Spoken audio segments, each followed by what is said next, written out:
Hello, everyone. Welcome to Comics League Movie Night, where we discuss all the latest geek culture movies or movies that bring us some form of nostalgia. So today we are talking about the Tron Legacy. I bet you never thought we would be covering a Tron movie on this one, but whatever. So let me bring in our resident Tron spurt. I am Phoenix! What's up, Nick? What is up? Yes, this is like one of my favorite movies of all time. I bet the way you were describing it, it sounds like it was one of your favorites. Mm-hmm. So why don't you take the lead of this discussion? All right. If you could, I would like to read off the opening lines from the film. It's not that much. Is that okay? Yeah, that's fine. The grid, a digital frontier. I tried to picture clusters of information as I traveled through the computer. Ships, motorcycles, with the circuits like freeways. I kept dreaming of a world I thought I'd never see. And then, one day, I got in. Like, it's so much better with the music, with the Tron music, but like, this film... Speaking of Tron, so I got the Legacy 3D combo that has the original movie as well. I also have it on Blu-ray. Mm-hmm. Do you have the other? Do you have the classic Tron? No, I just have the regular one. Mm-hmm. Yeah, it's a pretty dope movie. I love this. The special effects, except for the de-aging of Jeff Bridges, actually looks pretty cool. This movie walked so Rogue One could run. Yes, exactly. You could definitely see like an improvement from this to Rogue One, as much as that says, because Rogue One also had some pretty horrendous looking de-aging. Also, I would argue that even though the CGI head doesn't really work, because it's like a digital world, it kind of works in context. True, I can see that. Like, it's not so like. I would say one of the benefits of the way they did this is it's so bad that it actually doesn't fall into the pit of Uncanny Valley. Mm-hmm. So while it's not good, it's enough so that you can actually kind of ignore it after a while. It's not so egregiously bad that it makes you uncomfortable. You know what I'm saying? Yeah, I'd say it actually it's kind of a silver lining. Yeah, that's true. That's true. And so this, I believe, this is the sequel to the original Tron movie, and it takes place. How big is the time difference between this and Tron 1? Roughly about 26 years or so. Tron takes place in like 80, 81-ish, and this takes place like 2011, 2012 kind of thing. Yeah, because I remember that the kid. Who's the protagonist's name in this one? Because Sam. I forget. Sam. Yeah, so Sam is about like, I'd say 11 or 12 when the movie starts up, I think, and that takes place around the time when it was the last time that Flynn went in. A little bit afterwards. So yeah. After the events of Tron 1, Kevin became CEO of Encom, and flash forward to about 1986. That's when Kevin goes missing. And that opening scene, that takes place roughly about 1986, I believe. I think they might have dated it in the movie. I know there's actual dates for that stuff. Mm-hmm. And so yeah, basically, and then Sam basically is a majority shareholder of Encom. Mm-hmm. And by the way, Encom is basically Microsoft in this universe. Okay, I see. And they behave a lot like Microsoft when their whole idea. So they're releasing, like, I think it's an operating system. And it's like, so what's the difference between this one and the previous one? And this year we put a 12 on the box. You said you wouldn't be able to find a way, but you found a way. I had to like force it. But here's the thing about that. That is honestly the most real part of this movie because, you know, a lot of companies, software, regular software gaming companies do the exact same thing. Also, since we're talking about this scene in particular, a few things I wanted to point out. this film is really good about hinting at like a larger story or laying seeds for things to come. Like this is why I'm so mad we never got a Tron 3, but that's a different. Well, we're getting one. It's called Tron Ares. Well, you know what I mean. But anyway, I want to shout out in the scene. They talk about Edward Dillinger Jr. Okay, played by Cillian Murphy, by the way. Oh, really? See, but by the way, and this is like you got to remember, Cillian Murphy was a really big star at that time. Like he was still kind of like doing his Dark Knight stuff. Mm-hmm. So the fact they had Cillian Murphy doing like this one-off role. Also, Edward Dillinger was a person from the first movie who created the Master Control Program, the villain of the first movie. Oh, really? Yeah. So like that's the way when the CEO is introducing him, where it's like this person with this, or like the CEO kind of stumbles a little bit trying to describe his father. Mm-hmm. And also, I just want to say the apple did not fall far from the tree. Yeah. Yeah, towards the end of the stream, I'll give like my speculation on what I thought the Tron 3 story they were going for was going to be. Mm-hmm. We'll talk about that towards the end of the stream. I just want to kind of lay the seeds for that one. But I just wanted to kind of give that a shout out. Like you had that Cillian Murphy as like the son of the original villain. I just thought that was kind of a nice little kind of like it's basically an Easter egg, but still it's nice. Well, yeah, and it fits with the fact that Sam is the father is the son of the original hero. Yeah. Also, they got like the original It's like poetry. It rhymes. No. I had to. Also they did bring back the original Bruce Boxer, who was from the original film. Mm-hmm. Who did he play? He was the user for Tron. Oh, okay.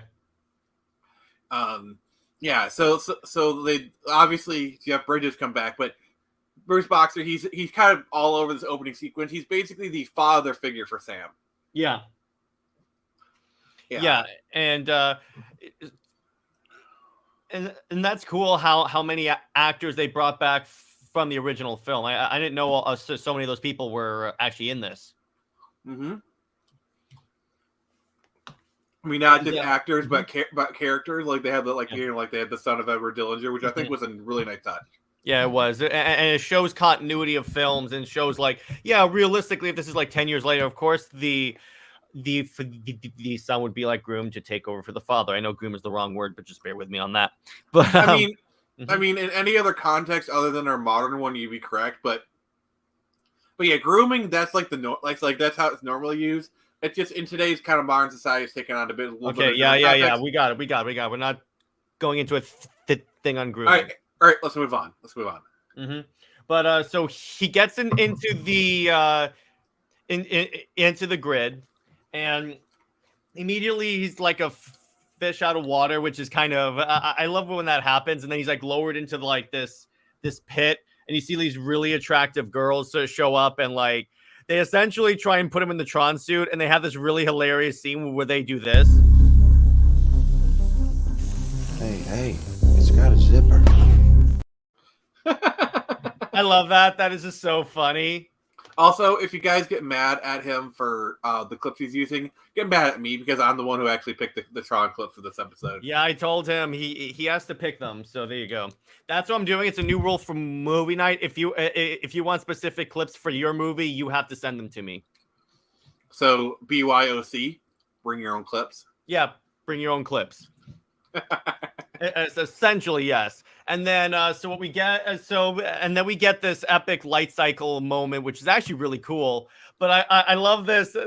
There's another moment that I'm gonna play in clips where they're about to. I believe that this is when they're about to start the light cycle fight, and they hand him this thing that looks like a lightsaber hilt, and Sam goes, "This." What's this? What do I do with this? I'll give you a hint. Nah. I love that. You could almost say that's like kind of like a precursor of what's to come in the next few years, because this film came out in 2011, and then they bought Star Wars a few years later. Yeah, exactly. Yeah. And so it turns out that that's how they deploy the light cycles. And I will say the sequence of like the light cycles like materializing and like the light trails and everything looks so good. Yeah, they really updated the light cycles extremely well in this film, I do have to say. Yeah, I mean, and honestly, this is also the way it was in the game too, because they had a prequel game to this where you're playing as the admin, and it was like, and it's just like that. It's really cool.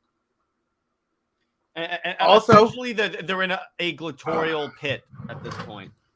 1 second. Let me Yeah. go to So my while he game does that, yeah, they're in a pit, and they're basically fighting and entering combat for like the entertainment of everyone else. Let's see here. So while Nick looks for his items, even though we're in the middle of a stream, but whatever. Yeah. Whatever. Mm-hmm. All right. What have we got? Ah, nice. Yeah, I had the edition that actually came with the light cycle statue. Oh, So nice. I don't have that anymore, I don't think. Because the game got really boring after a while. I'm like, I get it. It's like the same thing over and over again. It is a bit generic. I also do want to give a shout out. They actually came out with a game in 2002 called Tron 2.0, where that actually is a sequel to the original Tron, but it's like this is like way before Tron Legacy was even an idea.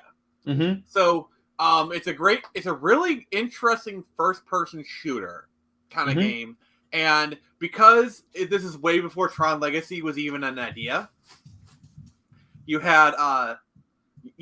was more in line with like the original Tron. It was basically like you took the original Tron aesthetics and updated them instead of kind of revamping them. You know what I'm saying? Yeah, they could have easily just revamped it, and then it loses the feel of Tron. And that's the thing about it. It's yes, everything looks for the most part different, like more modernized, but it doesn't lose that Tron feel. Yeah, and it still has kind of like that old school gaming. Like honestly, the sound of this movie. I mean, we'll talk about the Daft Punk soundtrack, but just the sound effects, like probably like one of my favorite touches is when they're going down like the circular chute in this light cycle scene, you kind of hear like a chime go through every time they hit the pads, and it's like a very kind of like 80s arcade sound.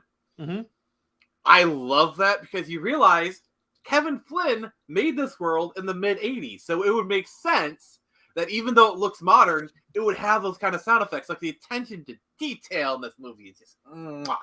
Yeah, exactly. And that is again one of my favorite things. And even like the look of like those drop ships, because they look actually very similar to the way they did in the original movie, but the way that they updated them, it just makes them look more up-res. It's exactly like it's exactly like if like a sequel to a game comes out or like a remake of the game comes out, and they sort of tweak the visuals a little bit. It's like when they went from Halo 1 to Halo Combat Evolved Anniversary.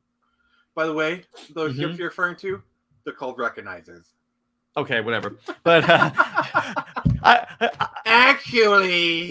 Actually, I have enough trouble keeping up with all the different lantern cores. But yeah, that works there. But so and this was also the first movie where I saw Olivia Wilde, by the way. Actually, no, it was Cowboys and Aliens was the first movie. I'm actually surprised I didn't include any Olivia Wilde clips. I'm kind of shocked. Like what's he like? Oh yeah. Oh, by the way, there is one clip I'm keeping, and this is live footage of the fan base when they see Zack Snyder for the first time. He's different.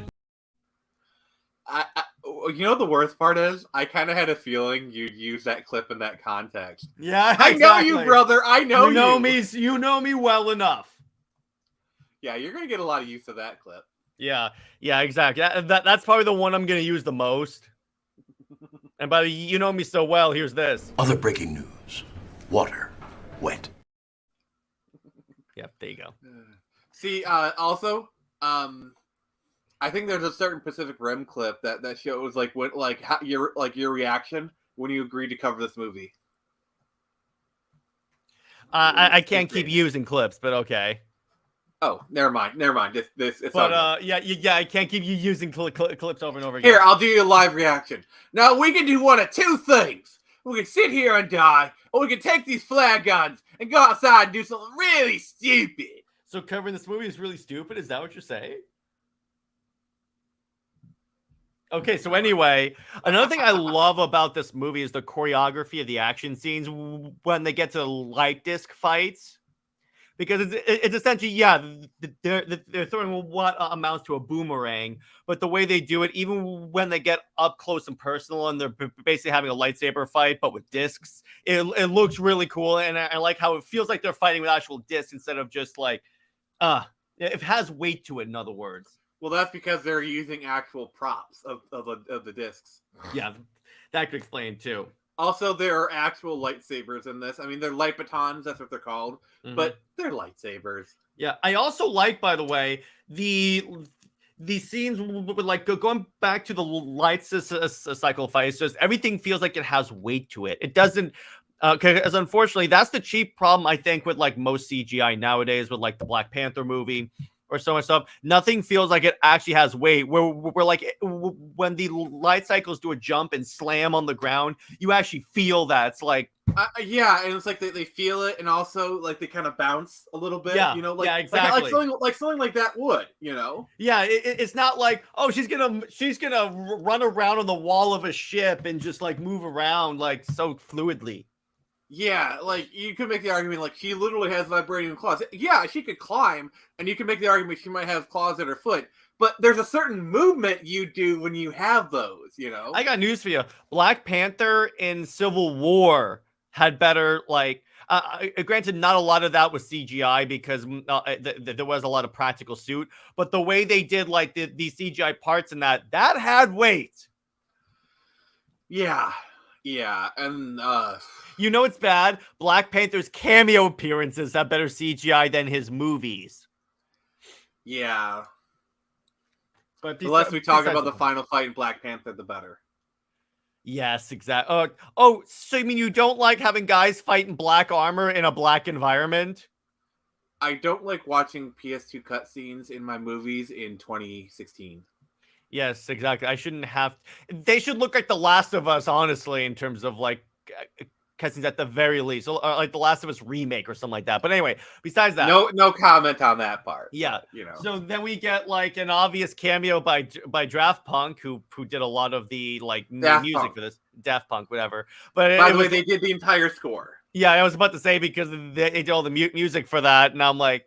And honestly, it works because it's techno and everything. And this movie is taking place ostensibly within an operating system. So, of course, there'll be techno music. Yeah. Like, honestly, the soundtrack to this film is literally my favorite part of this movie. They integrate the soundtrack. Like, they literally time the action scenes to the music. Like, basically, you can make the argument that this is just one big Daft Punk music video. And honestly, I would agree with that. Yeah, pretty much. Although it's more entertaining than any music video. By the way, fun fact: before Zack Snyder started making movies, he got to start making music on videos. I'm sure they were badass. So anyway, go back to this. By the way, can you imagine Zack Snyder doing a Tron movie? It's imagine Zack Snyder doing Tron 3 in 2015 with Daft Punk coming back to score. Yes, exactly. Or Junkie, but he would have to go with Daft Punk because that's the Daft Punk soundtrack is synonymous with this movie. If you take it out, you lose the effect. Also, I have to say this. I am still pissed that in the Academy Awards that year, Tron Legacy lost out to Social Network in terms of best original score. So of all the movies it could have lost to, the Facebook movie, and the score really isn't even that good in the Social Network. I think probably it probably won because Trent Reznor did the soundtrack, and the 80-year-olds in the Academy. Oh, Trent Reznor, I've heard of him. Ding. And here's the thing: I can't remember a single track of the Social Network. And here's the thing. Even so I recently watched Tron Legacy for the first time in years. From the time I last saw it, years and years and years ago to now, I still remembered like the dun dun dun dun dun. That I still remembered that. And I'm like, So that's the key of a good soundtrack. If you can remember, like I remember every soundtrack from Zack Snyder's DC movies, from Tron, from Transformers, it's all that. But yeah, I'm sorry. so I have two favorite tracks from Tron Legacy. That, obviously I love the whole score, but my two favorite tracks are "End of Line," which is the song that plays when they're first walking into the club. Mm-hmm. It's actually my favorite like walking song. Like often, okay, so hear me out. Like usually when I go into a con for the first time, I'll usually have that song playing because it's like, it's like that song that kind of gets. Yeah, it's kind of like a song that like I can kind of like do the beat to, and I kind of feel like I kind of swagger on into the con. With me, when I go to my first con as a presenter, I'm gonna be playing the music from Zack Snyder's Justice League, that whole scene where Bruce is moving through the snow to go meet Arthur for the first time in the very beginning of the movie. But anyway, so go on. What's your other favorite track? The other one is Res, which is pretty much like the battle song. They play it twice in the movie. One of the club fight is the second time. I think the first time is the bike scene, I believe. We got our first guest. Hey, what's up, Otis? We're just talking about Tron Legacy here. So continue on. Yeah, and that's the other song that I remembered for years and years and years and years and years ago, because I think that's like the most iconic song from the movie. There's so many remixes to these songs. Probably my favorite, and I'm going to send you a link to this, Jared, after the stream, so you can listen to it, is the Rezzed Game Boy mix. Wait, what? Where they basically make Res, but it sounds like it's coming from a Game Boy. And it's so good. Oh, wow, that's cool. Yes, obviously, we can't play on the stream because we'll get copyright stricken, but like, I'll send it to you after the stream. You can check it out. It's really good. Yeah, so yeah, exactly. And here's the thing. Years and years and years again, I'd rather talk about The Crow. We're going to talk about that in Halloween time. Oh, yes. Crow is a great movie. And we'll certainly talk about it, but yeah, Halloween time. Yeah. And then that's my point. It's like, okay, I can't remember a single song from The Social Network, and I've seen it more than I've seen Tron Legacy. Yeah, The Social Network's not a bad movie. And the soundtrack is not bad. It's just, here's the thing. With me, if I can still remember the soundtrack after not watching the movie for over a year, yeah, I think you have a good soundtrack. Yeah, the soundtrack to Tron Legacy is literally iconic. It's like, I didn't even remember the plot, but I remembered the music. You know, I think you have some footage of Daft Punk when they first played the score to the Disney execs. So, something about something changing. Oh, I played it at the beginning of the stream. Oh, okay. That's the one I play at the beginning because I figured that was a good one to transition into the stream. Fair enough. I'll play it again. The game has changed, son of Flynn. There you go. But yeah. So what are some of your other favorite parts of this movie, Jared? I like with the realization that Rinzor is Tron. Honestly, like on repeat I didn't see that coming. Roll the clip. I don't have that on here. Oh, not even on my version? I don't think even on your version. Let me see here. Do I have that? Too long. All right. I'll find it. But anyway, yeah. I will find him. I did not see that coming a mile away because I thought Tron actually killed. I thought Clue actually killed him.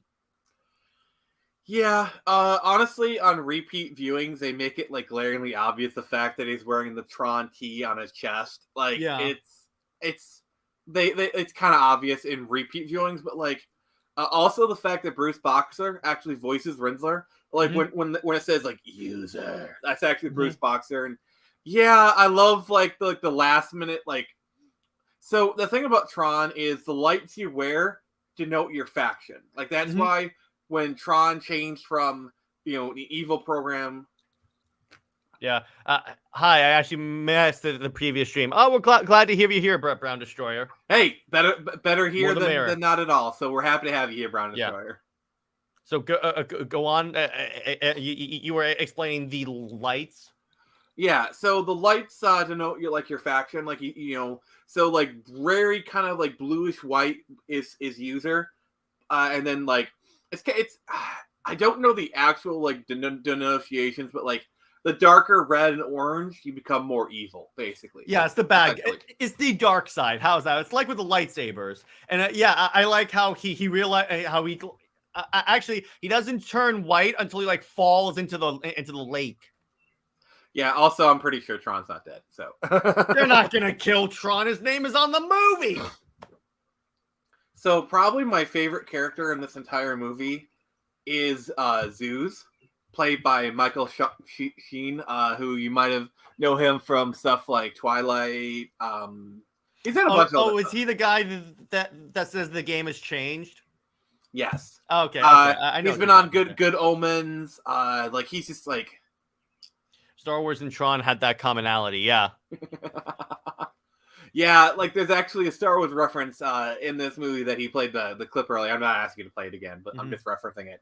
But yeah, I love him because like he just so overacts. He's just so overtaining.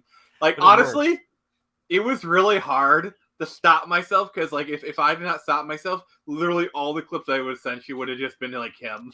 he had very, very clippable moments. I'll give you that. That's why when you guys make fun of me for having the entire Snyder cut on clip, I'm like, it's not my fault. It's written in a way where so many lines are clip worthy. Behold the son of a maker. Yeah, like, he's just, and it's like I'm like revels in chaos. So he's like the Joker. I could see him honestly playing a pretty decent Joker, or at least voicing the Joker. I could too. But yeah, just Zeus is just so much fun to watch. He is just like so entertaining. I love it. But yeah, and my second favorite character is Sam because I like how he's like thrown into the scenario. He has no idea what the hell is going on, and he goes through his own like journey of like personal responsibility. And at first, he doesn't want to take up the company or anything like that, but he goes to this journey that says, "No, I have to honor the legacy of my father." Is there a third Tron movie? Because I only seen the first two. They're coming out with a third one called Tron Ares.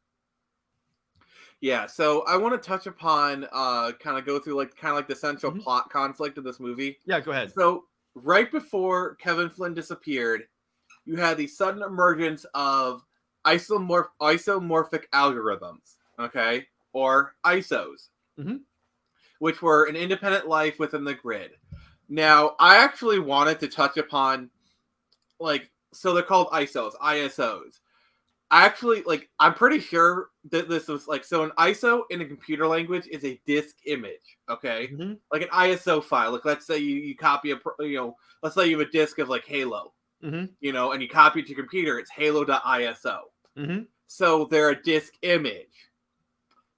They were made in Flynn's image. Like, I love it's just so I just it's so subtlety where allegories anyone. And by the way, they're actually they actually are called ISOs. Like if you see the name in they're called ISOs. All right. Yeah. So the fact they call them ISOs, yes, that part where they're disk images, that part is for sure. But so Flynn actually made them. Because of their disk images, who wrote the disk? Unintentionally. Oh, okay, unintentionally. I see. Yeah. And they were gonna be his gift to the world, blah blah blah, And so basically he made Clue and he had one request. Build the perfect system. I didn't I send you that clip? No. I couldn't fit that one, but I love that where you see Clue turn evil. He goes, Flynn, am I still supposed to create the perfect system? And Flynn's like, yeah. Wait, it's the clip that says, yeah. Do that clip. I didn't upload it to this. Again, I had because here's the thing, it only lets you have 100 clips, and the other ones I use. That's why I said only give me like 5. But there's so many good moments in this film. Yeah, I know, but on this channel, you know how I clipped up a bunch of moments from the Snyder Cut, and I can't clean those out. Yes, we all know you have the entirety of Zack Snyder's Justice League. Well, you should do on your channel when you get your StreamYard all sorted out. You should have like all the clips from Tron Legacy. We should all of us, all the people in Comics League, have like a movie that we like clip the crap out of it. yeah, I can see that. JJheat will be Captain Marvel, obviously. Teladia will be the Gotham Knights show. Okay, you chose violence today. You chose violence, brother. I'm coming out swinging, brother. I'm gonna swing my light disc. But anyway, so I'm sorry. As you were saying, you know, no matter what, I'm sure it would be quite.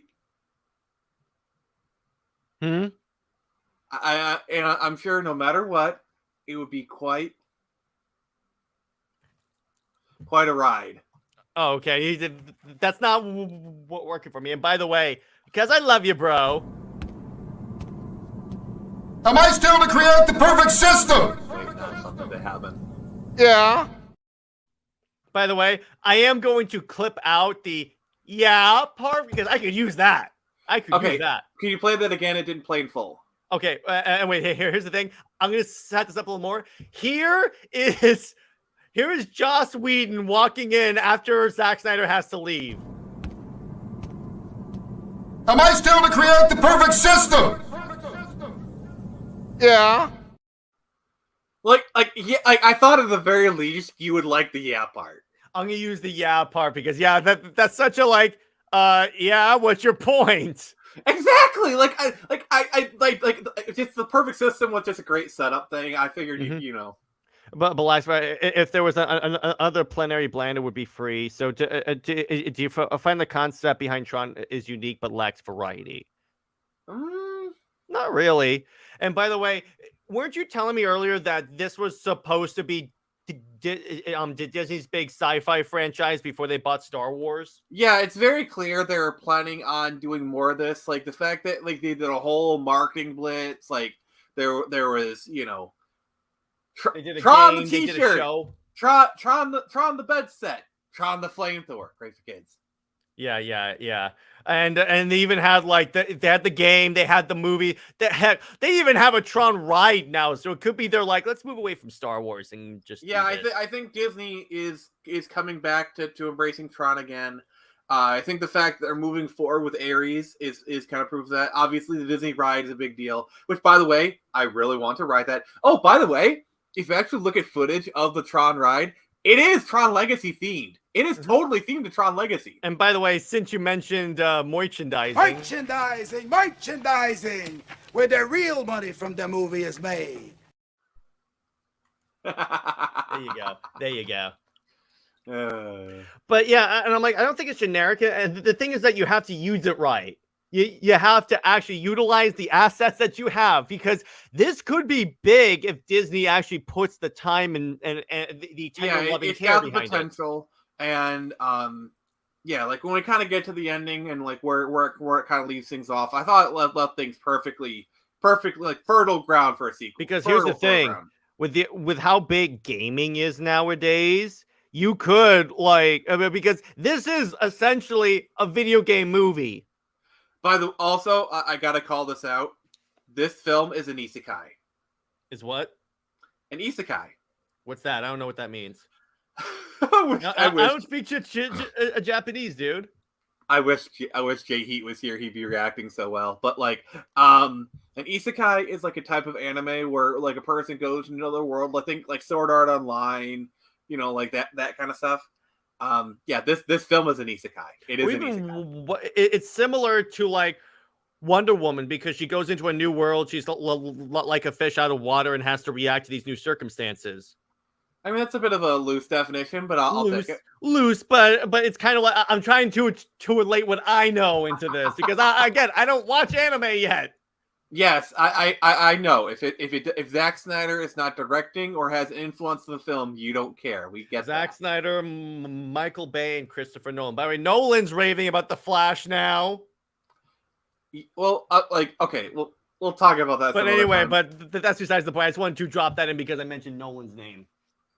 But anyway, yeah, and the thing about it again, because of how big gaming is in our culture, you could totally relate this to gaming culture if you market it correctly and like go on with this. I mean, for sure. I mean, the Tron series is inherently linked to video games. Mhm. Like the fact that they're sentenced to the games or like the arcade game. Like this is a very like gaming and Tron are intrinsically linked. Like, And what they could do, can you imagine a Tron MMO that's like DC online? I could see that. They could make it would essentially be the closest I would link this to is that in terms of like maybe look and feel, probably be like Cyberpunk 2077 a little bit. And in terms of like character customization, but it would look very much like Tron. Yeah, I could see that. Yeah, honestly, I just I want a remake of Tron 2.0 so bad. Like, that game, it runs a little bit iffy on modern PCs, and that's the only like you can buy it on Steam right now.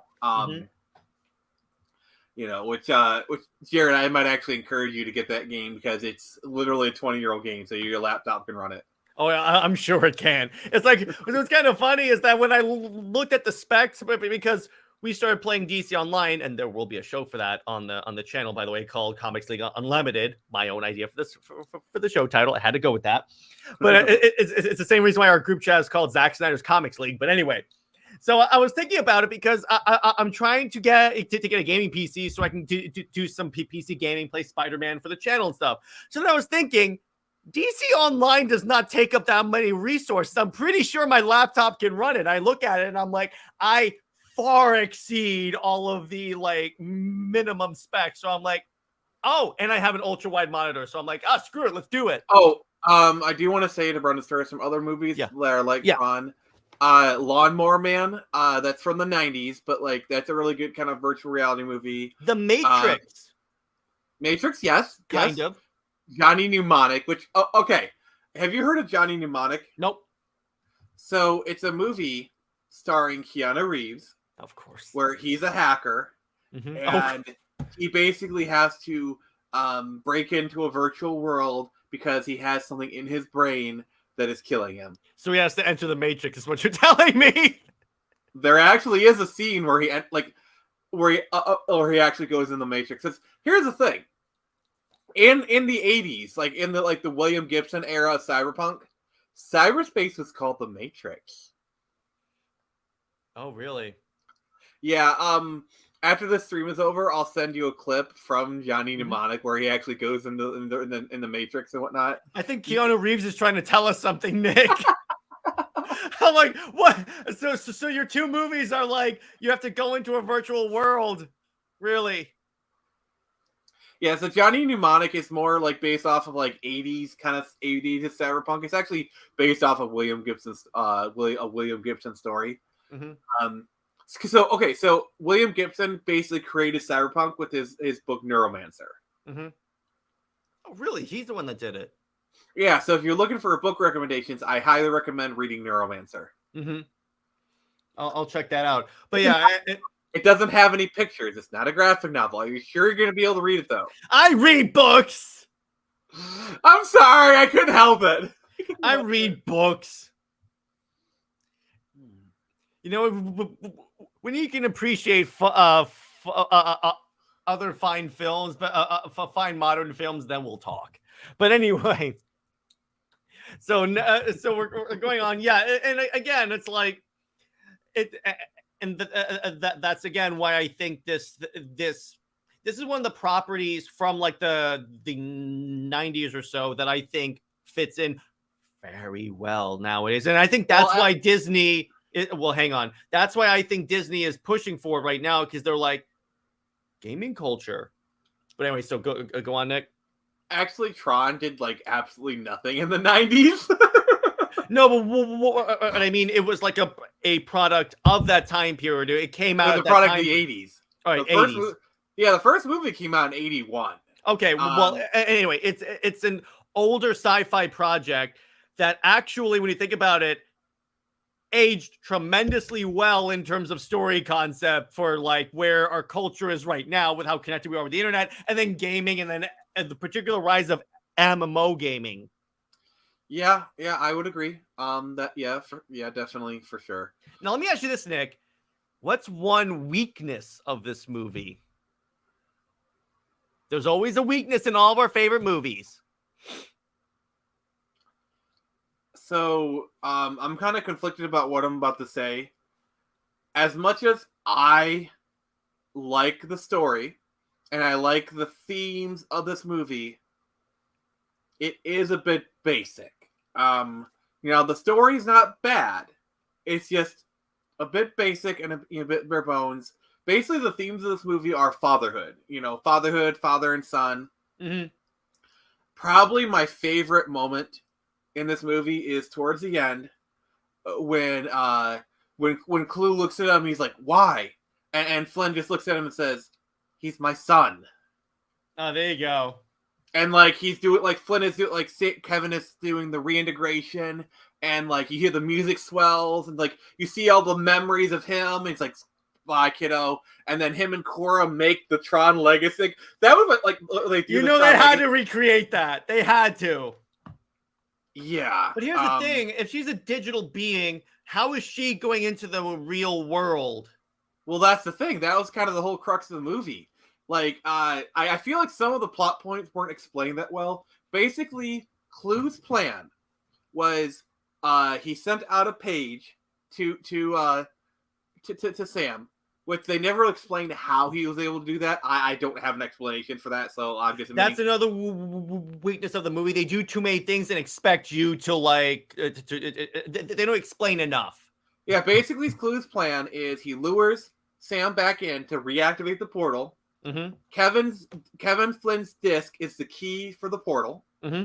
Because Sam, and basically Kevin Clue has been repurposing programs to put them in their army. Mm-hmm. Which that like they do set that up kind of well. It's a little bit kind of like hidden through dialogue. Mm-hmm. They probably should have fleshed out a little bit more. And it's literally just like probably about 10. They're on the ship. He's doing a speech, and like they show like a little kind of thing of a globe where it's like, oh, he's planning on invading the world. Mm-hmm. Yeah, this like is AI is what Brown Destroyer said. Because here's the thing. Oh, here's the thing though. No, Cora is the last ISO. Mm-hmm. Okay, so ISOs basically have human DNA, mm-hmm. and like this is the thing. Okay, this is the thing. I think you kind of hit the nail on the head. The story itself is fine. I feel like they didn't do a good enough job of really explaining the story to the audience. Like, for example, when we look at Cora's disc, there's like a split-second shot where you see like he has like a strand of human DNA. And Okay. she's an ISO. So essentially, an ISO is a hybrid. Well, let's go with that. I don't really have a better explanation, so that works as big. Because I was about to wonder, how is she getting a body when she leaves Earth? Flynn, I get, because he's ultimately a human being, but how is she getting a human body? So I guess it's just amplifying the human DNA in her to create a body. Possibly. I think when Clue and the rest of the programs would have come through, they might not have been as solid. Mm-hmm. Like Cora became like more human. They would have been like not looked as human, like kind of like a glow effect or whatever around him or whatever. I don't know. That's speculation territory. Mm-hmm. But yeah. So, but wait, hang on a second. But did Clue kill all the ISOs, or did he convert them to his army? He killed the ISOs because that's actually a plot point they talk about really well. They talk about the purge. Okay. Clue saw the ISOs as imperfect. And remember, Clue's single driving force is to create the perfect system. That is his entire reason for existing. And like that's what drove him to do everything. That's why he wanted to kill Kevin, because like Kevin wasn't creating the perfect system, all of that. Mm-hmm. Like that's why like when they have like the thing where Clue's like, I did everything. I put the system to its maximum potential. You hear the desperation. It's like a son talking to his father, where all he wants is his father's approval. Like, it's kind of like Loki going into like at the end of Thor 1, where he's like, Father, I did this for you. Yeah, like I'm saying, the story itself is fairly solid. Yeah, I just feel like see what I would the thing I wish they would have actually shown instead of tell. This movie has a problem with showing instead of telling instead of showing, because I think it would have made it a little clearer if we actually saw like a program being converted into one of Clue's soldiers. I would argue the problem is they're showing too much, and by that I mean they're not they're showing it but not explaining it. Yeah, because yeah. They do a lot of visual storytelling. Don't get me wrong. Like the human DNA thing, they have to tell us that a little bit. But it's a lot of context, a lot of like small moments where, sure, if you're smart and you're really engaged with the movie, you can pick it up and understand it. But that is too much to ask for your average viewer. Yeah, like, I'm sorry. I myself, I'm a super fan. I watch this movie. I understand its story, but I am not every person. It's like with me in the Snyder movies. I'm like, yeah, 100%. I watch these movies. I'm a DC nerd. I'm pretty sure you could tell by what's behind me. And yeah, there are some things that like go over people's heads with Zack Snyder's movies. Where when I explain it to them, they're like, oh, "Okay, that makes sense." Yeah. But yeah, and like you could, sometimes you could make the same argument for the Snyderverse. Sometimes, yeah, but I would argue that Snyder's a little bit better at using a little bit better to explain things. A little bit. There are some things he needs to flesh out a little more, but besides that, he does a better job than this movie did. I think. I would agree with you. The problem's still there in both films, but Zack does a better job of it. Yeah, 100%. And you can argue it's easier to pick up, like a lot of this stuff. I'm like, okay, you can kind of get that, but okay, I'm glad we kind of got the idea. But I will say though, the 3D of this movie, because I saw it in 3D when it was in theaters, that was awesome. Because here's the problem with a lot of movies that they put 3D. They're not justifiably 3D. Like Avatar is justifiably 3D. This is justifiably 3D. See, here's the problem you have. Here's something though. To be honest, normies had no issues with the Snyderverse as the MCU. Because here's the thing though. Snap. Here's the thing, Nick. I showed this to my mom and my dad, which by the way, Snyder's movies made them into comic book movie nerds. So that's besides the point. But my mom, who knows nothing about this, nothing about comics, nothing about everything, she got all that stuff. It's like she understood it because, and that's the thing. It was the MCU fans who convinced other people that Snyder didn't really explain this stuff very well, because a lot of the stuff he actually explains very well. He uses a lot of showing other than telling, which there are times. You want to know like the MCU fans' problem with the Snyder films? What? Not enough jokes. It's not funny. They're not quipping every other line. And here's my thing though. I know we're going on a little tangent, but that's fine. This is Comics League, but it's like with Eternals. I don't hate Eternals. See, here's why I like Eternals. It's different than the other MCU movies. I just thought it was like bland. Like okay, that's fine, but like it's just very bland and honestly just so uninspired. Like you had cosmic beings, and it's just like the costumes were terrible. The acting was like, the story was. But okay, like, but from a tone perspective, it's very different from the typical MCU. They had jokes. It's essentially, I would call it, and it was called this in terms of tone, the Zack Snyder's Justice League of the MCU, and that that's an insult to Zack Snyder. No, but what I mean is that it has some jokey moments, but was a serious film, and that's it's a pale imitation of Snyder. Well, yes, but I'll agree with you on that. But that's one of the chief reasons people didn't like is because it wasn't jokey. I would argue Wakanda Forever is actually closer to a Snyder film. True. Because like Wakanda Forever. Okay, so for that film, it's not bad. Like I don't. It's not bad. Like it's Wakanda Forever. Like, it's way better than the first one. Which says Actually, a I lot. like the first one's a lot better. Okay. So Black Panther 1 is an 8.5. Mhm. Wakanda Forever is a 7. Mhm. I act like the visual, like I really kind of dig the somber tone.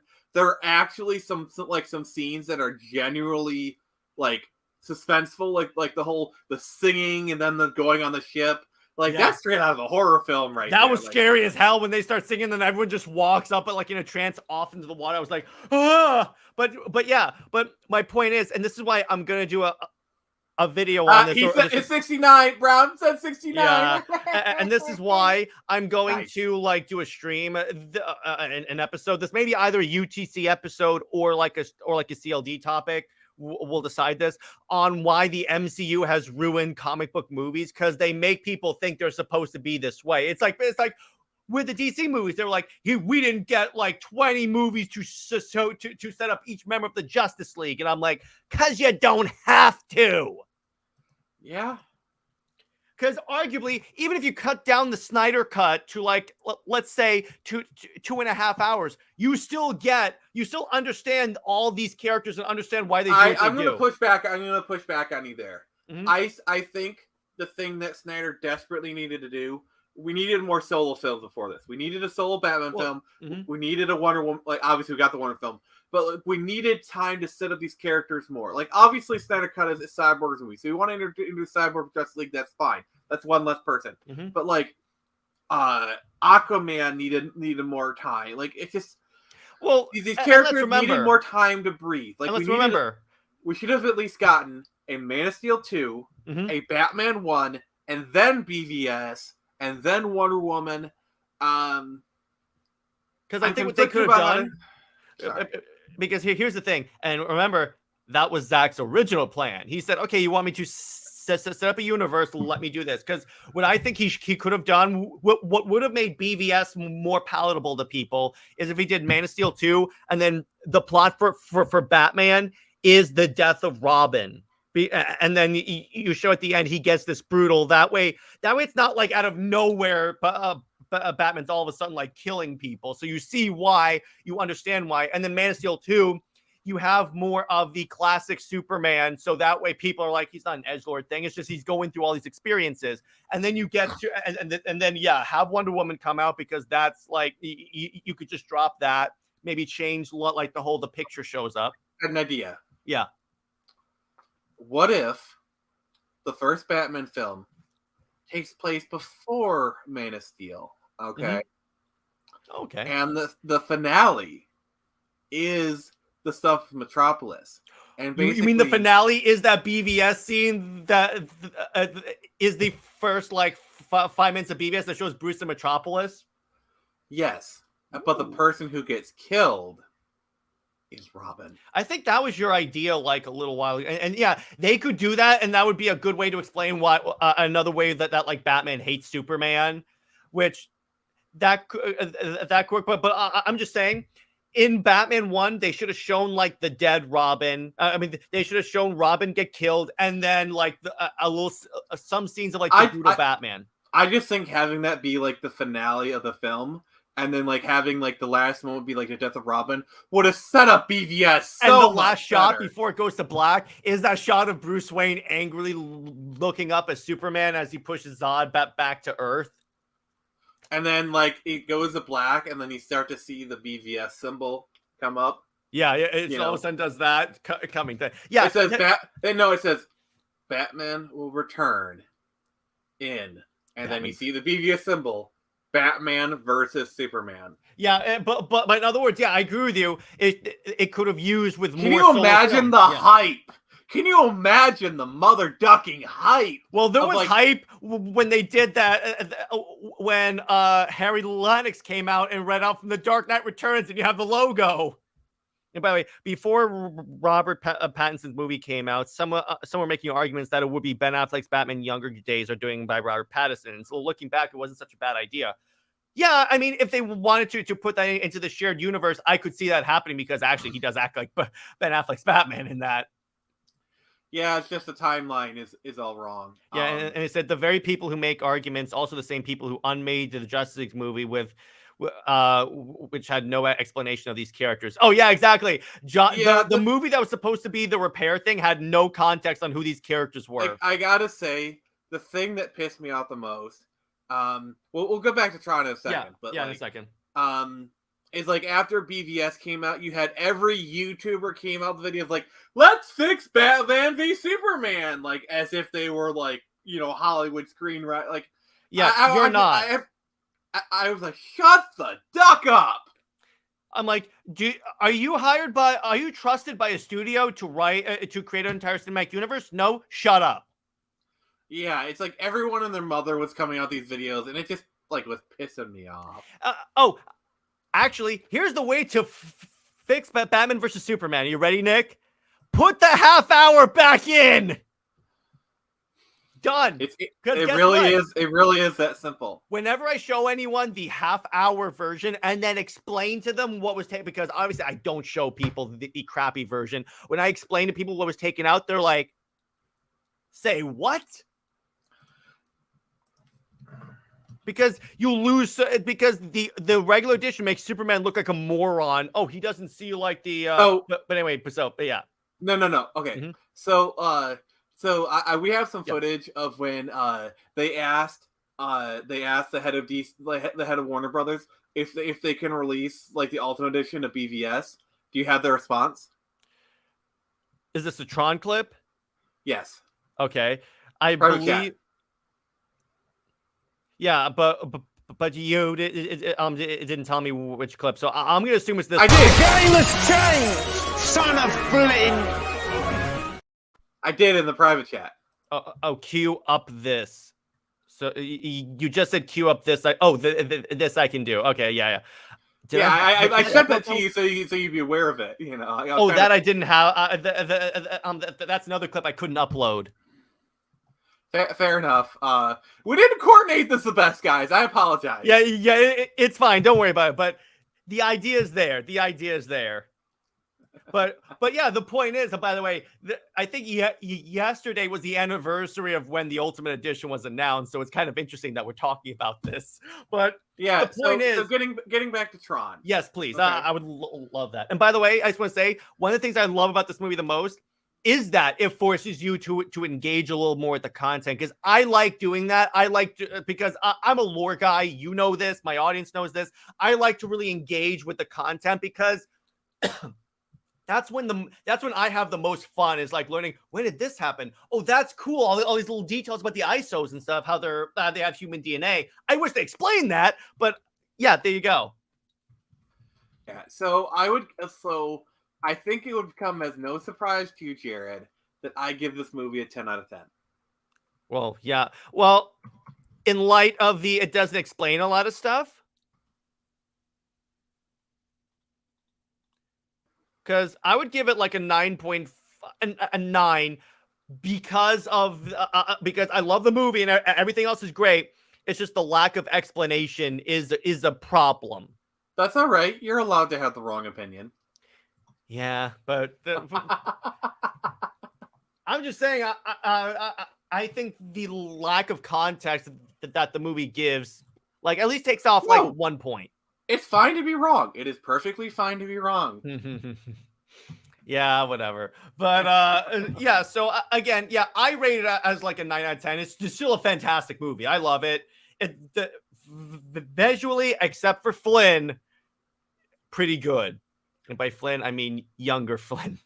Yeah, so I wanted to kind of enter like the speculation territory here. Go ahead. That's a great idea.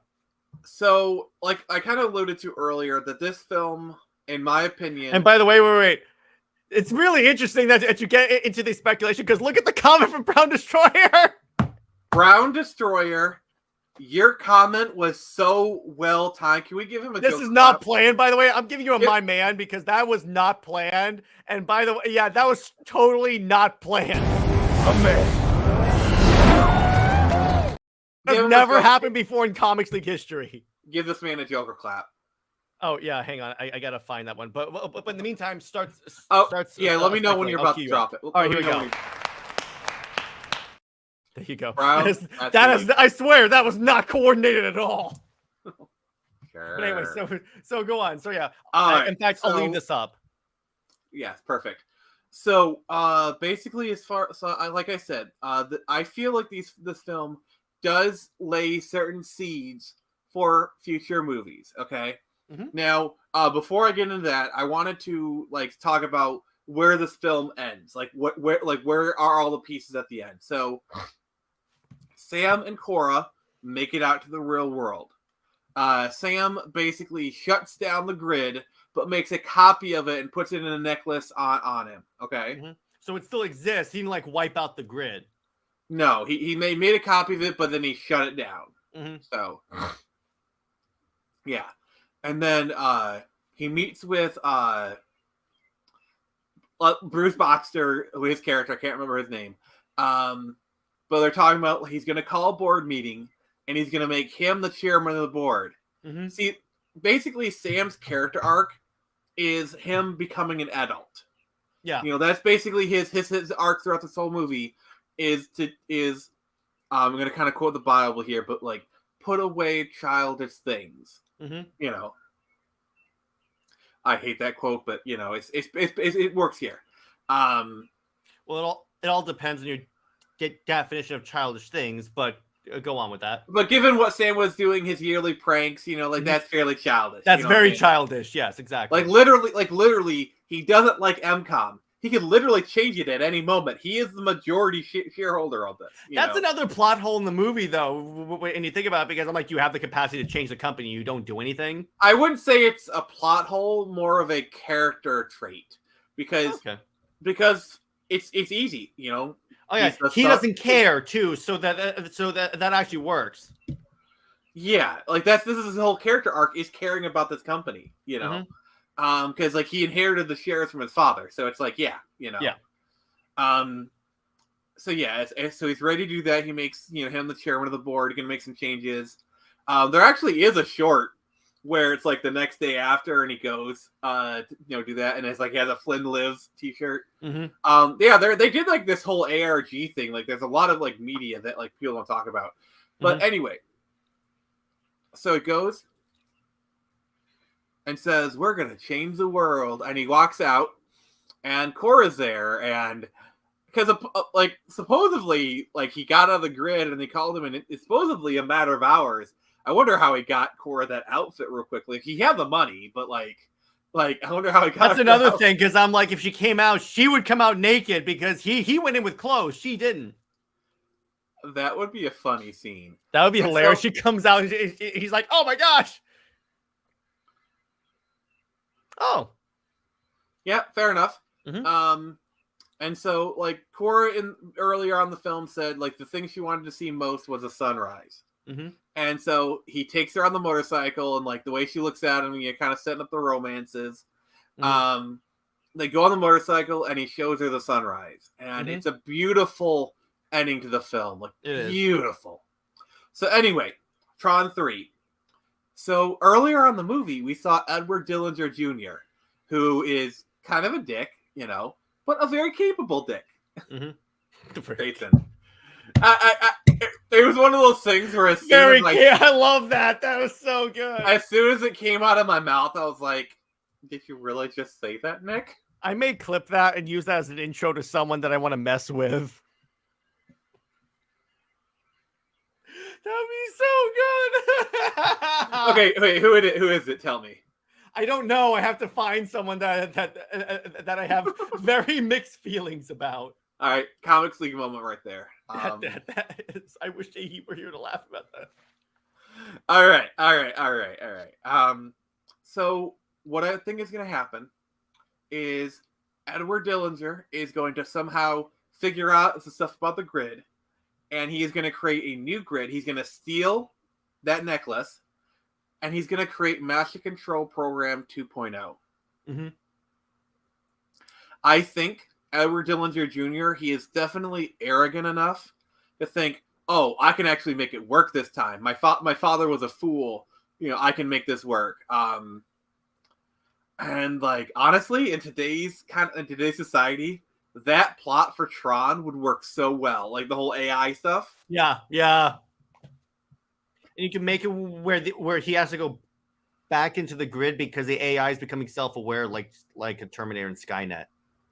Yeah, and then part of the plot point is like when he like, oh no, you don't want to talk to me because like then he shows that like Kevin is actually in the grid. Mm-hmm. Still, it's like I flick this switch, your father dies. Yeah. Oh, who talked about Super Sons? And yes, it is super underrated. So we agree with you on that one. Well, Sam Flynn is kind of a super son, so That's true. Now Tevia's gonna be writing out plans for a Tron Super Sons team up movie. Which actually that would not be that bad because they do play a fair amount of video games. So there you go. Yeah. For sure. And yeah, I would have loved to see this movie. They wanted to make a third movie, but like certain things, the movie underperformed. It didn't fail, but it did underperform. And then a few other things like the failure of Tomorrowland, the movie didn't help. Mm-hmm. And then honestly, the big thing that killed Tron 3 was Star Wars. Yeah, because Disney was like you said, Disney was doing this to get their whole sci-fi franchise, and then they're like, screw it, we'll just buy Star Wars. I mean, I could very much imagine that conversation happening. Mm-hmm. But yeah, once they got Star Wars, they had like because Tron was basically hitting the same markets that Star Wars was, or at least the original markets that Star Wars was intended to before they changed the markets they were aiming for. But what would be hilarious is if I could see in the boardroom right now when they like after like the Last Jedi or like the third one comes out, they're like, oh no, we ruined this. What was that other franchise that we were gonna buy before? Also, this? Tevia, I mean, also Jared, what have you done? Mm-hmm. No, what have you done? Look at what Tevia said. Oh no! What have you done? I told you. You doomed us all. I told you. Although here's the thing: if done? there's one What have DC you character done? who would know of the existence of the grid, it's Batman / his son. So he's not wrong. And by the way, so like, what if someone else made and then Bruce like, where do you think I learned how to hack? He's like, no. Barbara goes, no. Barbara is the creator. Barbara collaborated with Flynn to make the grid. No. Barbara actually worked for NCOM for a while. Like that's where she interned. Like Okay, right out of college, she interned at NCOM. This has to be like a stream topic where we talk about crossing over Tron and DC because actually it works really well. And no, Brother Eye was the Master Control program. Well, the Master Control program was the beta version of Brother Eye. And then Clue took over Brother Eye and he was trying to create the perfect system without metahumans. Also, Edward Dillinger Jr. created Brother Eye out of the original code of Master Control program. That would work. I love that. Heck, we keep it out in failsafe. Hell, failsafe. There you go. And then Cyborg needs to be part of this. Yeah, exactly. So we'll do that at a future stream. But yes, I know. I regret nothing. But anyway, so... But yeah, in terms of like, so do you know what the plot is for Tron Ares? Not really. It's pretty unclear how much they're going to follow off of Tron Legacy. I think probably what it's going to be, since it's been like 10 years since the movie, I think it's going to be set in the same universe as Tron 1 and 2. We might see Garrett Hedlund return as Sam Flynn. You know, kind of like at the very least, kind of like a one-off kind of thing. Like they'll Jurassic World it, where it's like 20 years later, you see like one or two people from the original film come back, but it's a reboot and all but name. Yeah, and here's the thing: they're starting to film it in this summer. Yeah. Let's wait till we see a trailer. Who appears on set. Like we get casting rumors, and someone wants to say hi. And yeah, Nick, this could be something you could cover on your channel because you're so big into Tron. Oh yeah, for sure. It'll probably be a Friday Night Frenzy topic. Oh, and you know what? Do you know what they call it when Flynn gets upgraded? Megatron.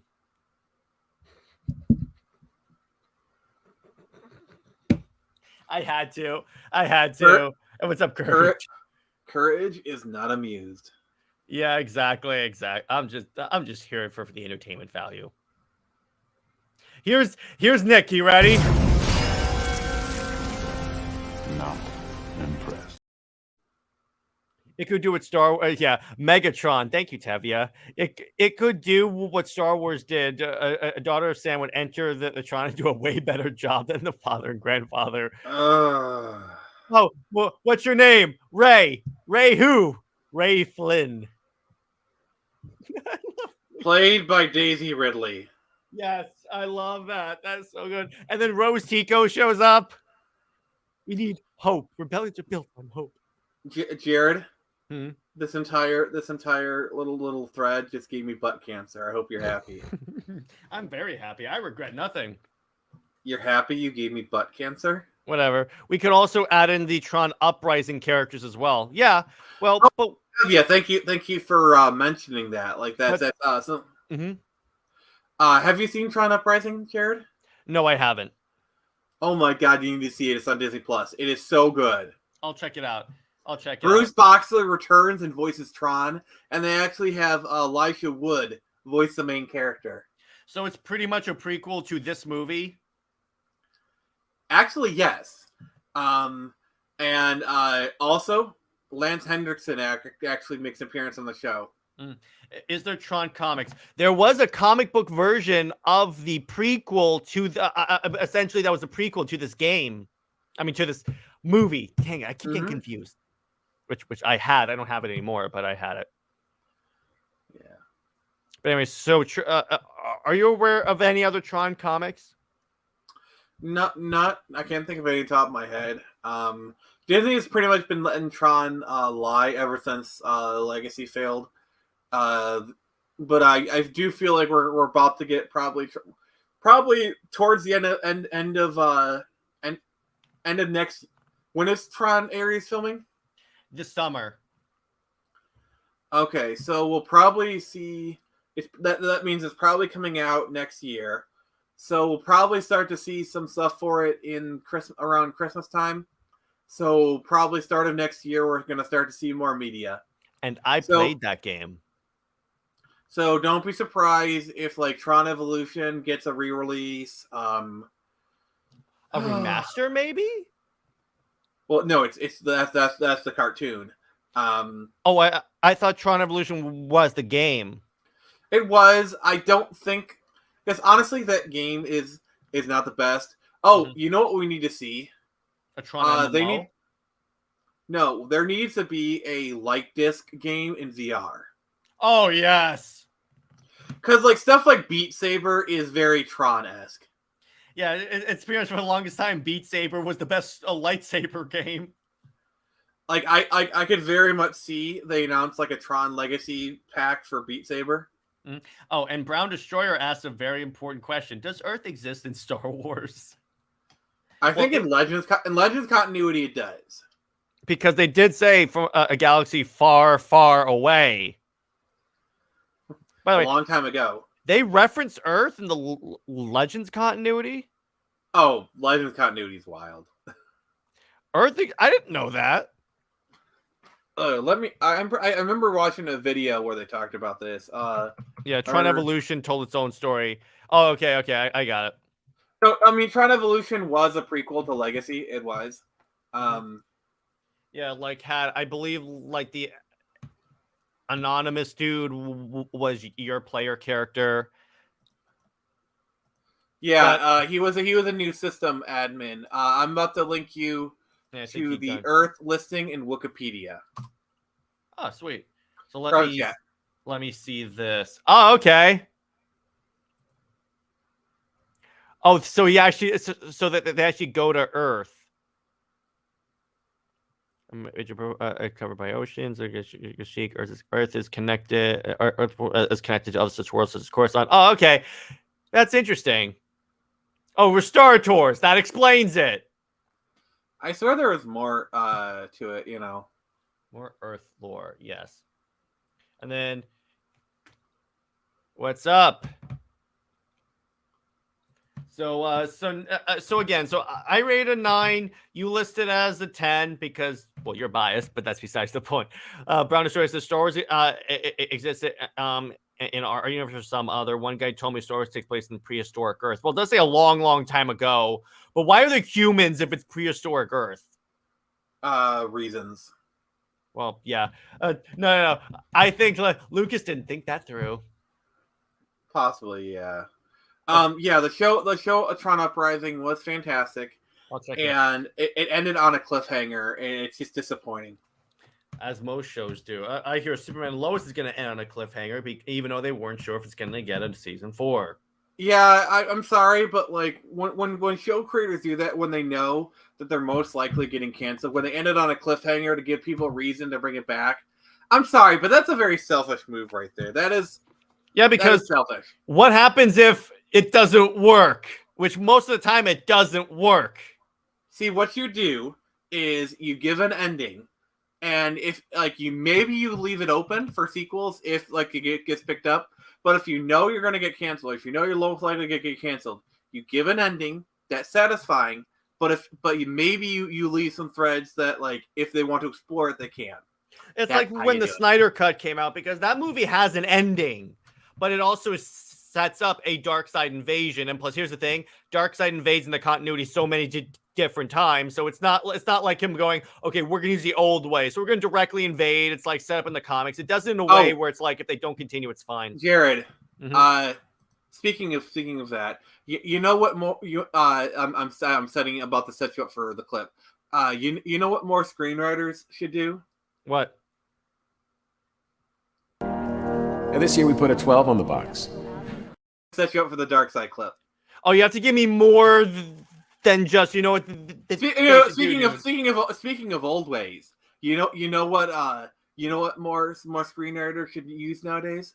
You really suck at that. Ready the Hey, we will use the old ways. Give me more information to set up clips. I was trying not to spoil it for the audience, so. Or give me a private chat DM. Human beings, human stories aren't humans. Are supposed to be a pre-being of humans. Are supposed to create humans on Earth later. Oh, okay. That's I didn't know that. Again, Star Wars lore is crazy. Popping in to say hi. I'm a new sub, and I was in the chat. Hey Susie, how you doing? I really enjoyed being on Phil's show, and now I'm streaming my buddy Comics League. We're talking about Tron Legacy. And also consider subbing to Comics League. Yes, I fully endorse that. Courage also asked you to sub to Comics League. Yeah, Tevi agrees with me a 9 out of 10, which I'm like, okay. It's very rare when Tevi and I agree on things, so that's big. But yeah, so I think that's a good place to wrap it up. A fun movie. Nick always picks fun movies, so I'm like, okay. Last time was Matrix, so there you go. So we're gonna call it. I believe next it's a JJheat pick, so we'll see what happens. Or wait, I don't think I've picked yet, so I guess we're gonna. So I'll tell you what we'll do. Executive decision. Next we'll return. Next week we'll return to DCAMU because I don't think I got my pick yet. We're gonna be covering Batman: Bad Blood, which is the introduction of Batwoman and the overall Bat family. Okay. And by the way, Susie, we're happy to have you. Thank you, Susie. Also. Please hang tight because at 8 p.m. by follower request, I will be playing Resident Evil 2 Remake live on stream, and Jared will be there to heckle me through every little bit of it. We did a test of it, and it was just as entertaining as you would expect. Yeah, for sure. I can't wait. And we're going to be starting up a little thing on my channel that's gaming related, but let me put it this way: the possibilities are unlimited. The psychos just keep getting younger. That's not the right universe. I try and set up stuff, and Nick tanks it. But anyway, so in terms of like this, so Nick, I guess you already told me where everyone can find you and what's coming out. For me, Monday, actually tomorrow, I have a short coming out that's basically explaining why it's good that DC does regular hard reboots. So why that's important, why that's needed. And then tomorrow, and then on Monday, I'm doing a video on my Snyderverse fan theories. And on Wednesday, again, I'm talking about Undiscovered Country Volume 4. And then next week on Under Two Capes, TBD. But again, next movie night, we are covering Batman Bad Blood. Because that's one that I actually missed. So we're kind of watching that out of order. But the Batman movies are so detached, it's really easy to just go in on that. And trust me, when we get to Batman Hush, we'll all be going on rants on that one. So on that note, everyone, stay heroic, and we will see you in the very next stream where we talk about, again, Batman Bad Blood. Let me get all the way to the top here. All right, so see you guys later. Batman doesn't do ships.